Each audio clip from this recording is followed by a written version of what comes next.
بسم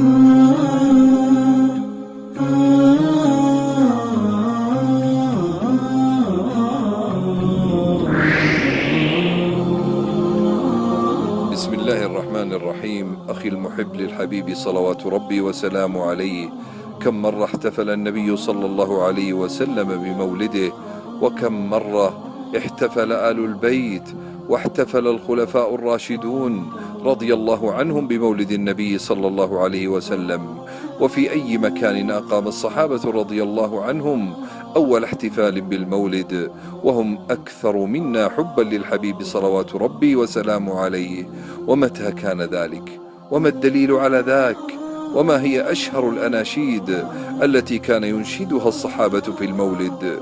حاول أن تجد إجابة على تلك الأسئلة، فإن لم تستطع فابحث في التابعين وتابع التابعين، فمن احتفل ولم يجد لتلك الأسئلة جوابا فكأنه في صحراء غره صحبه ضعفاء يشيرون إليه انظر هذا ماء، فإذا اقترب احتضنه السراب والجفاف. وعجبا لما احتفل النبي والصحابة والتابعون بعيد الفطر والأضحى وتركوا الاحتفال بالمولد؟ والإجابة ببساطة ليست مني، وإنما من ملك السماوات والأرض.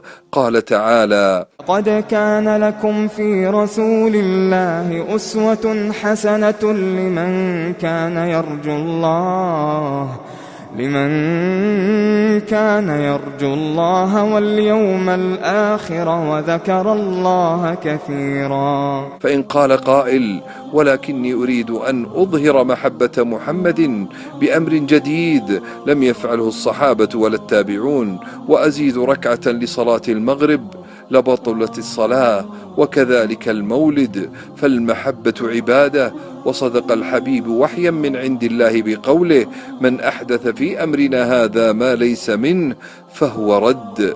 ولذا كان الحب الحقيقي باتباع سنته فيما قال وفعل وأقر. أسأل الله أن يرزقنا ومن نشر المقطع حب نبيه، وأن يجمعنا به في الفردوس الأعلى. وصلى الله على من بعث رحمة للعالمين.